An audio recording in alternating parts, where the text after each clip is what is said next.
Hello everyone, welcome to the Calm Learner. Today we are starting class 7 Geography NCERT chapter number 5 Water.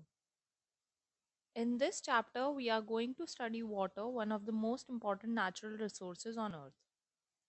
Water is not just something we use in our daily life, it plays a crucial role in shaping our climate, landforms, ecosystems, and even human civilization. That is why understanding Earth's water system is important for building a strong base for higher level geography, including UPSC. In this chapter, we will begin by understanding the distribution of water on Earth, why, even though the Earth looks blue, usable fresh water is actually very limited. Then, we will study the water cycle, which explains how water continuously moves between land, oceans, and the atmosphere. We will also learn about the movements of ocean water, such as waves, tides, and ocean currents, and see how they influence weather, climate, navigation, and fishing. After that, we will understand the importance of water for life, agriculture, and economic activities. And finally, we will discuss water conservation, which is extremely relevant today, not only for our environment but also from an exam and current affairs perspective. So, let's begin this chapter. Now, let us understand the water cycle, also known as the hydrological cycle. The water cycle is the continuous movement of water between the oceans, land, and the atmosphere.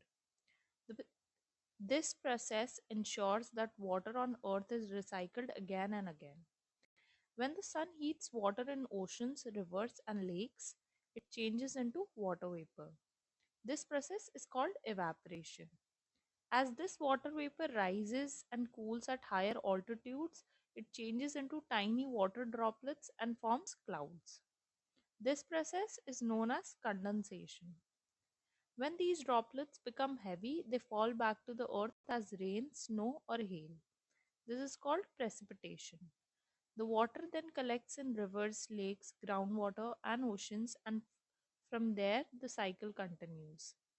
This natural cycle plays a very important role in rainfall, climate patterns, river flow, and water availability. So, this is how water keeps moving continuously between the oceans, land, and the atmosphere through the water cycle. Now that we understand how water is recycled on Earth, let us move ahead and see how water is actually distributed on our planet and why the usable fresh water is so limited. Now, let us understand the distribution of water on Earth. Although about three-fourths of the Earth's surface is covered by water, most of this is not fit for human use. Nearly 97% of Earth's water is saline and it is found mainly in the oceans and seas. Only about 3% is fresh water, and even this fresh water is not easily available to us. A large portion of fresh water is locked in ice caps and glaciers, while some is stored as groundwater. Only a very small fraction is present in rivers and lakes, which are the main source of water for human use. This unequal distribution of water explains why, despite so much water on Earth, many regions face water scarcity. Understanding the distribution of water is extremely important as it forms the basis for topics like water resources, groundwater depletion, and water management. Now, let us understand an important property of ocean water known as salinity. Salinity refers to the amount of salt dissolved in seawater. The most common salt found in ocean water is sodium chloride, which is the same as common salt as we use at home. Salinity is measured in parts per thousand. On average, the salinity of an ocean water is about 35 parts per thousand. But why is seawater so salty? So, rivers bring dissolved minerals from land into the oceans. When ocean water evaporates, the salt does not evaporate and remain behind. Over, over long periods of time, these salts accumulate, making ocean water salty. A well known example of extremely high salinity is the Dead Sea. It is one of the saltiest water bodies on earth with salinity greater than 300 parts per thousand, which is why people can easily float on its surface. Understanding salinity is important because it influences ocean circulation, climate, and marine life, and it forms a basic concept in physical geography. Now, in this slide and the next slide, which I'll be showing you, you can see the major seas, lakes, and rivers of the world, all of which are directly taken from NCERT World Map given in this chapter. At this stage, we are not going to discuss each water body in detail. The purpose of these slides is to give you a clear visual overview of the important rivers, lakes, and seas across different continents. These locations are very important for map based questions, especially for UPSC Prelims, where questions are often asked by simply giving a pair of locations. So, I would strongly recommend you that you pause the video and take a screenshot of these slides and revise them regularly while preparing for exams. Try to remember their continent wise location rather than mugging up facts. This approach will help you tackle both school map work and competitive exam questions effectively. Please take a screenshot of this slide to remember these locations. Now, this slide presents the list of major rivers and lakes present in different continents of the world, directly taken from the NCERT world map given in this chapter. Remember, these are not random examples but map based locations that are extremely important from an exam point of view. So, take a screenshot of this slide as well. Now, let us move ahead to the next concept. Now, let us discuss another important topic in this chapter, the movements of ocean water. Ocean water is not still, it is always moving in different ways due to wind, the rotation of Earth, and gravitational pull of the sun and the moon. There are three main types of movements of ocean water. The first is waves, which are mainly caused by winds blowing over the surface of the ocean. The second is tides, which are regular rise and fall of ocean water caused by gravitational pull of the moon and the sun. And third is the ocean currents, which are large streams of water flowing continuously in definite directions. We will now study each of these movements one by one and also understand their importance for climate, vegetation, fishing, and coastal life. Let us now begin with the first movement of ocean water, which is waves. When the water on the surface of the ocean rises and falls alternately, these movements are called waves. Waves are formed when winds scrape across the ocean surface. The stronger the wind blows, the bigger the waves become. That is why we usually see higher waves during storms. You might have noticed that when a ball falls into the sea near the shore, the waves wash it back towards the land. This shows that waves mainly transfer energy, not water. Now let us understand how the waves are formed. The wind transfers energy to the ocean water. During storms, winds blow at a very high speed, which creates a huge and powerful waves. Such waves can cause great destruction along the coastal areas. Understanding waves help us explain coastal processes, erosion, and natural disasters. Now let us look at a special and a very dangerous type of wave known as tsunami. A tsunami is not a single wave but a series of very large ocean waves. Unlike normal waves which are caused by wind, tsunamis are caused by sudden movements of the ocean floor. These sudden movements can happen due to undersea earthquakes, volcanic eruptions, and underwater landslides. When such events occur, a huge volume of ocean water gets displaced all at once. And this displacement creates extremely powerful waves that travel at a very high speeds across the ocean. When tsunamis reach coastal areas, they can cause severe destruction, leading to loss of life and property. A well known example is the 2004 Indian Ocean tsunami, which badly affected the coastal regions of India. Now, let us understand the impact of tsunamis. When tsunamis when tsunami waves reach the coast, they cause massive flooding of coastal areas. Large volumes of sea water suddenly enter the land, destroying houses, roads, and infrastructure. This leads to huge loss of life and property, especially in densely populated coastal regions. Tsunamis also cause severe damage to coastal ecosystems such as mangroves, coral reefs, and coastal wetlands, which normally act as natural barriers against sea waves. If you look at the comparison on the screen, you can clearly see how tsunami waves are very different from normal waves. Normal waves are caused by wind and affect only the surface of water. But tsunami caused by seismic activity involve the entire water column, making them extremely powerful and fast moving. This is why tsunamis are considered one of the most destructive natural disasters, and they are an important topic for UPSC exam and disaster management studies. Now let us move to the second movement of ocean water, which is tides. Tides are rhythmic rise and fall of ocean water, which generally occurs twice a day. When seawater rises to its highest level and covers a large part of the shore, it is called high tide. On the other hand, when seawater falls to its lowest level and moves away from the shore, it is known as a low tide. But what causes tides?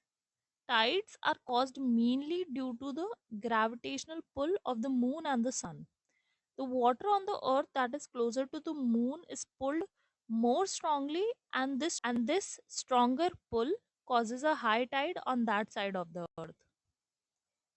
Now let us move on to discuss different types of tides.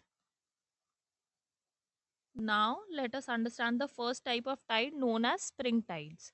Spring tides occur on full moon days and new moon days. On these days, the sun, the moon, and the earth lie in the straight line. Because of this alignment, the gravitational pull of the sun and the moon acts together. As a result, the gravitational force becomes strongest and the ocean water is pulled more intensely. This leads to the formation of highest of high tides and lowest of low tides, which are called the spring tides. Remember this, that despite the name, spring tides have nothing to do with spring season. The word spring here means to rise.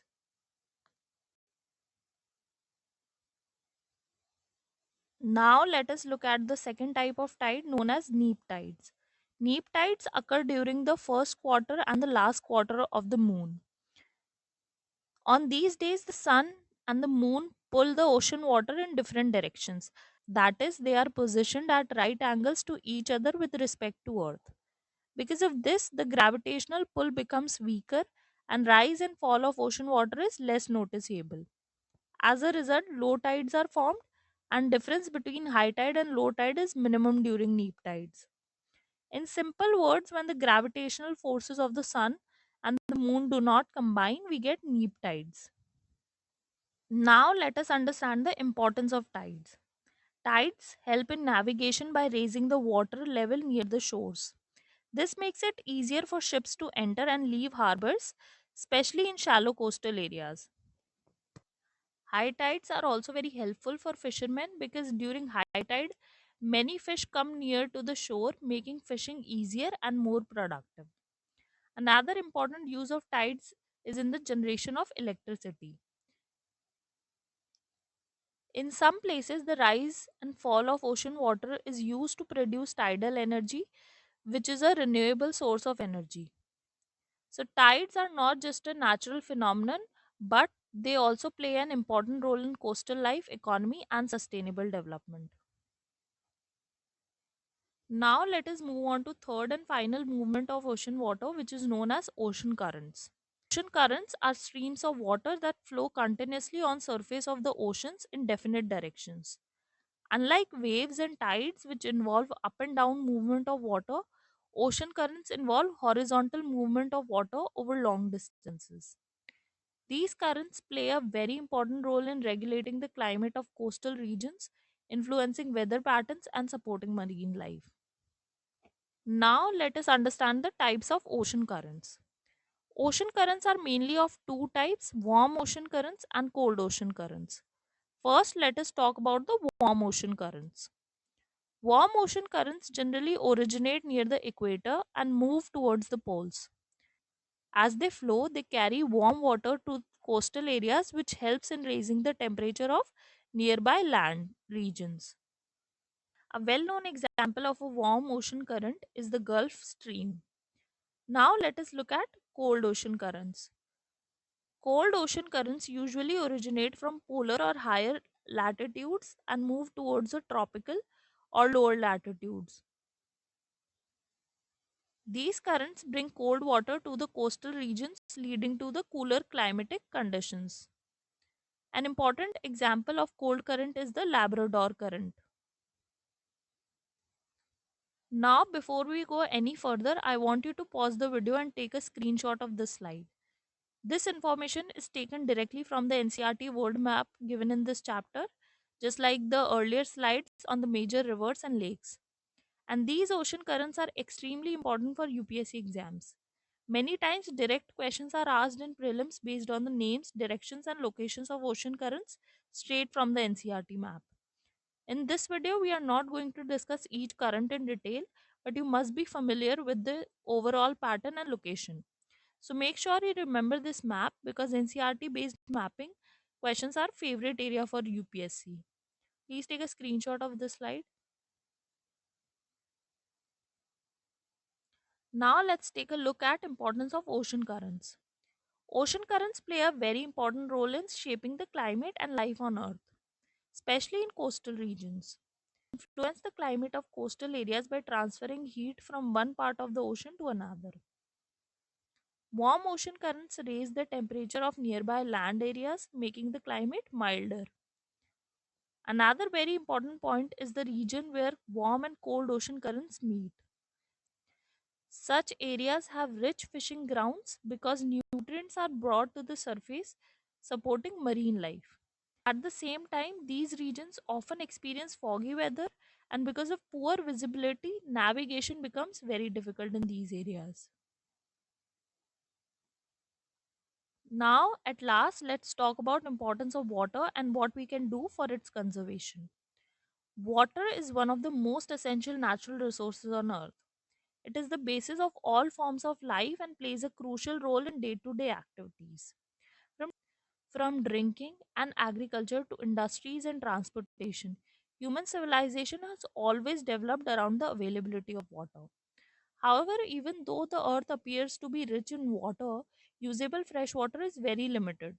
Today, many regions are facing water scarcity mainly due to overuse of groundwater, increasing pollution of rivers and lakes, and unequal distribution of water resources across the world. To address this growing crisis, water conservation becomes extremely important. Practices such as rainwater harvesting, reducing wastage, and reusing water can help ensure that water remains available not only for us but also for the future generations. Thus, water must be treated as a precious and limited resource, and its careful management and conservation is the need of the hour. Let us now conclude this chapter by understanding why water is called a dynamic resource. So, although water covers nearly three-fourths of the Earth's surface, only a small fraction of it is available as fresh water, making it a precious resource. The water cycle plays a vital role in continuously recycling water and maintaining balance on the Earth. While ocean water is saline, fresh water is mainly found in rivers, lakes, glaciers, and groundwater, which directly support human life. We also learned that the oceans are never still. Waves, tides, and ocean currents show that ocean water is always in motion. Tides, caused by the gravitational pull of the moon and the sun, and ocean currents, which influence climate, fishing grounds, and navigation, highlight the strong connection between oceans and human activities. We also discussed tsunamis, which are rare but extremely powerful waves caused by seismic activity beneath the ocean floor, reminding us of the immense energy stored in ocean waters. Overall, water is not just essential for life but also for the economy, climate regulation, and ecosystems. Understanding its distribution, movement, and importance helps us realize why water must be used wisely and conserved carefully. And with this, we complete our chapter on water. I hope this lesson helped you understand water not just as a natural resource but also as a dynamic and life supporting system. Now, if you found this chapter helpful, don't forget to like the video, share it with your friends, and subscribe to the channel for more NCRT based concept oriented geography lessons. Thanks for watching.